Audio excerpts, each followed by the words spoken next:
High সবাইকে। তো আজকে আমি চলে আসছি ঢাকার একদম ঐতিহ্যবাহী জায়গা লালবাগ ফোর্ট। এখানে ঢুকতেই যেটা সবচেয়ে ভালো লেগেছে সেটা হলো চারপাশের শান্ত পরিবেশ আর সুন্দর বাগান। ভেতরে ঢুকে মনে হচ্ছে যেন কয়েকশো বছর আগের ইতিহাসের মধ্যে চলে এসেছে। দেখতেই পাচ্ছ এখানে আছে পুরনো স্থাপত্য, এখনো দাঁড়িয়ে আছে দারুণভাবে। যতবারই আসি মনে হয় ছবির মতো সুন্দর একটা জায়গা। এটা মূলত মুঘল আমলে তৈরি করা হয়েছিল ১৬৭৮ সালে। মুঘল সম্রাট শায়েস্তা খানের জামাতা প্রিন্স আজম এটি নির্মাণ কাজ শুরু করেন। এটি পুরো কাজ সম্পূর্ণ হয়নি, তাই লালবাগ ফোর্ট আজও অসমাপ্ত দুর্গ নামে পরিচিত। এখানে ঢুকলেই প্রথমে চোখে পড়ে বিশাল একটা বাগান, চারপাশের পুরনো স্থাপত্য, ভিতরে কয়েকটা দারুণ ঐতিহাসিক ভবন।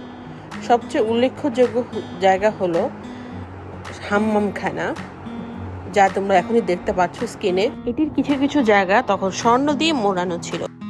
হাম্মামখানাটি এত বড় যা অনেক কল্পনা বাইরে। সে আমলের মানুষরা কতটা শৌখিন ছিল তা এটা দেখলেই বোঝা যায়।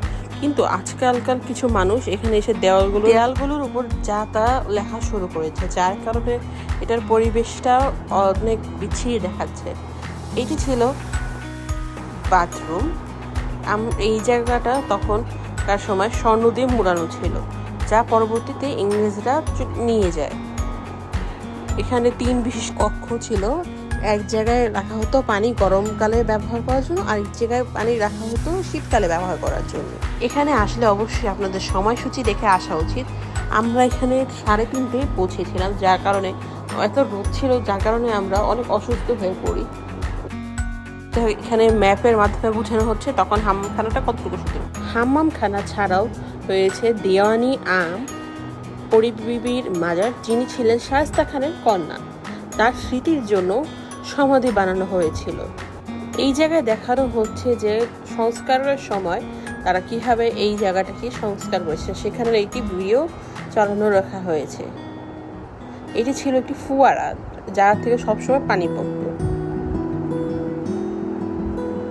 এটি হচ্ছে 2 তলা বিশিষ্ট হাম্মামখানা। এটি পরিবিবির কবর।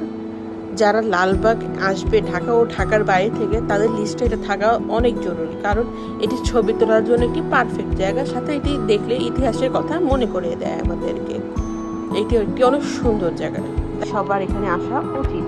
তো ধন্যবাদ সবাইকে এতক্ষণ ধরে আমার ভিডিওটি দেখার জন্য। তো ফেসবুকে দেখে থাকলে ফলো করে দিন এবং ইউটিউবে দেখে থাকলে সাবস্ক্রাইব করে দিন।